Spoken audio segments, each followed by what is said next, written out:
guys, welcome back to my channel. If you're new here, my name is Lynn. I'm a teacher and I like to chit chat with you all once or twice a month, and so this is our talk. So today I just want to be transparent with you. My kid's getting on my nerves. I'm really serious right now. Oh my goodness. Girl, I raised my kids, right? Well, that's another whole story of what I went through. We're not going to go to the youth. We're talking about adult children. Not all adult children are adulting. Let's be clear. I don't know what happened to these young people, and they lied. You know them songs, your mama should have raised you, or can't raise a man, go tell your mama. That is a lie. That is a lie from the pit of hell. Do you hear me? I raised my children. They were in church. They were ushers. Not to say that means that they're going to turn out perfect. We understand that. But just let's say the values were placed into my children. They had discipline. When they acted up, I was on it. Do you hear me? And I worked 5 jobs. Okay, now all my jobs are not physical. Okay, so let's just run them down. I was a teacher. I worked at a gym once a week, so my membership could be free, so I could work out and I could take them. Okay, it still was a job. I had to show up every Thursday. Okay, I worked at a group home, and at the group home, I had to tutor all the kids. Okay, I was a caretaker for elderly at night from 7 p.m. to 7 in the morning. I was working like 70, 90 hours a week.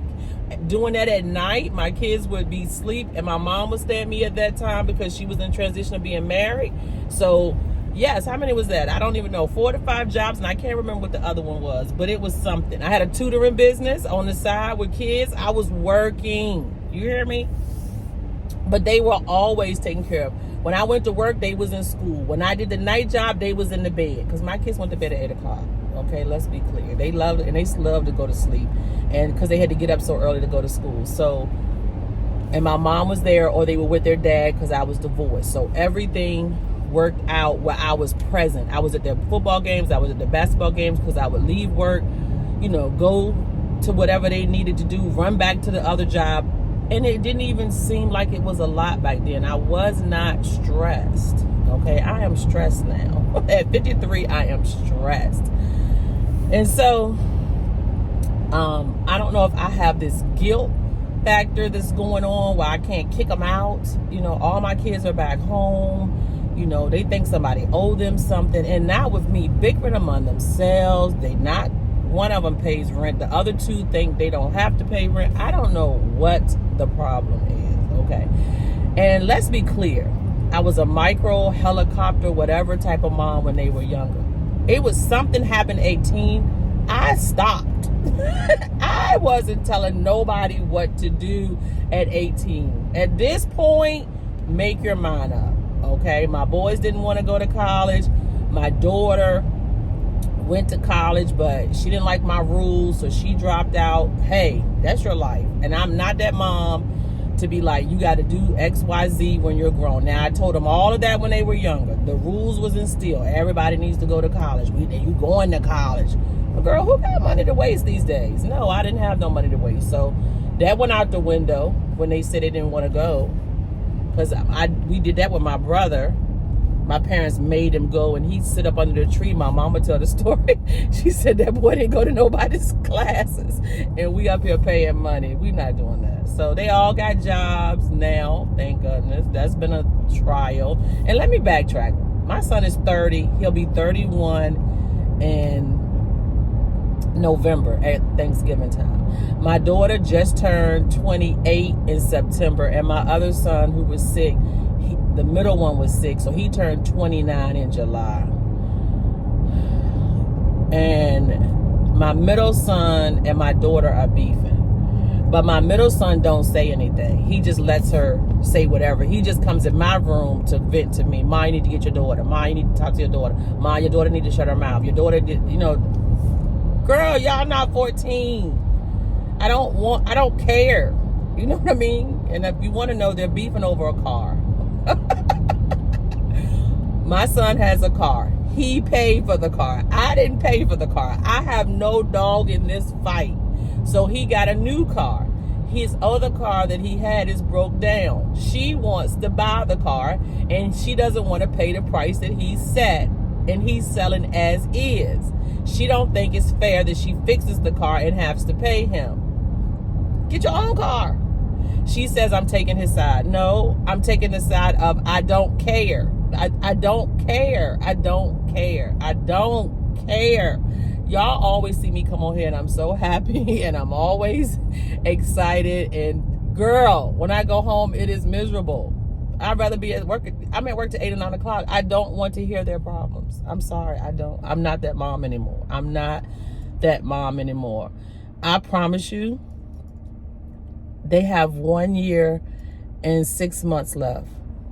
When I turn 55, and I know people say, why you gotta wait till you're 55? Because they need time. They got to grow. When I turn 55, I'm living my best life. I said that years ago. Nobody gonna be living with me. I hope sooner than that. Nobody's living with me. I don't care if they don't pay nothing. I want to say a bad word. That's how bad it was this morning. Every morning for the last 2 days, I woke up to this BS. Do you hear me? I don't care. And then they think you're the meanest person in the world because you don't want to listen to that BS that they're talking about. You can't tell nobody what to do with their stuff. You were raised that way. What are you talking about? I don't care that he's your brother. I don't care. And he really not being unrealistic. Some people sell their stuff as is. I said, what's the book value? And if whatever the book value of the car is, if he's selling it to you less and whatever. And that's another thing. I'm going to cut it out. You're not going to know it, but my little holder is broke. And this is the best holder that I've ever had. And it just broke for no reason. I just was taking the phone out and the little thing that holds it. And I guess because I'm fussing, God trying to tell me something. And I'm just saying, every time somebody do something, they be like, God trying to tell you something, girl. I had to come on here because I need you to know that every day ain't roses. Every day is not perfect. Every day is not what you want to be. And I have been trying so hard to live my peace that I am promised by God. And these kids, the devil will use other people to come into your life. And yes, he will use your kids because they don't have the sense that I taught them. Oh my gosh. Oh, I'm sorry. I'm sorry. And yes, I meant to come on here and vent to you all because my friends are probably tired of hearing me say my kids get on my nerves. And they don't watch my videos, no way. They'll watch somebody else that won't even watch your own videos. I don't even think my mom watches my videos. You know who watches my videos? My aunt. She watched all my videos. Shout out to my aunt. And she texts me randomly. I watched your video. I watched your video. She supports me. So shout out to my aunt. Please, love you, girl. Yeah, that's my girl. I love my aunt. So I love y'all, and I'm gonna shut up now. Maybe I got it out of my system that my kids get on my nerves. Yes, they can get on your nerves. Stop thinking because everybody's on here talking about how great their kids are, and their kids are probably great. There's some great kids. I have great students that I wish was my kids. That's horrible. But it's the truth. Oh my God, you get pregnant. You have all these dreams and goals for your kids. You know what I mean? I was married for 7 years. It didn't work out. And then probably our problems, if you can learn anything from me, trickled down to them. And I have all this guilt, you know, going through custody battles and losing my kids for 3 years. If you're new here and never heard the story, you know what I mean? My ex-husband lied and all of these things. And yet I have forgiven him, and, you know, we've moved on because I'm just not that person. I'm not going to sit here. I mean, I paid child support for 3 years, and I didn't do nothing wrong. You're like, how did they take your kids? Because I was trying to get an education, because I left the state to go teach to get reciprocity. And when I left the state to get reciprocity, me and him had agreed on an agreement, and he just was mad at me because I divorced him. My ex-husband did not want a divorce. But he didn't want to be a husband. And I'm sorry, I'm not marrying you to be you running around and I'm sitting here taking care of 3 kids and you living your best life. Not happening. No, it wasn't. And he said verbal things that I didn't like. And I'm not going to subject myself to that. And then I felt like he was cheating. Girl, one time I went out of town. I came home. There was an empty condom paper on my table.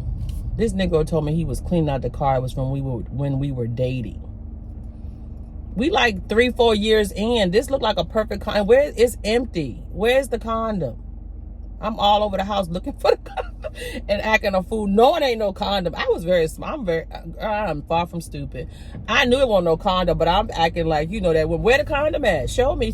He laying on the couch, still got his clothes on. I don't know. He had gone. It was Mike Tyson fight the night before. I don't know. I hate to say this online, but I ain't gonna say it. Don't say it, Lynn. Don't say it. Don't say it. I got this saying I say about my ex-husband, but I ain't gonna say it because if I ain't gonna say it.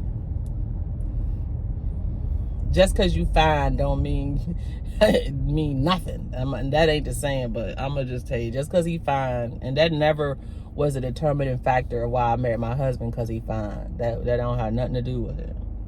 I married my husband because he did things that other guys didn't do. You know, he wanted to spend time with me. He wanted me around. He took me places. He showed up. Y'all want me to tell y'all what I used to do? I don't care, because me and my husband been through the ringer. He made me mad anyway, but he was the rebound guy. True story. I was dating somebody. He cheated. So my cousin introduced me to him, and my ex-husband must have fell in love with me. I don't know. But he wanted to be with me, right? And I'm a pretty nice person, though. And I was fly when I was younger. You know, I dress. I don't do all that stuff no more. I don't need to. I had the baddest clothes going out. I had it all. I had a ball. I didn't leave nothing in my 20s. Let me tell you that, okay?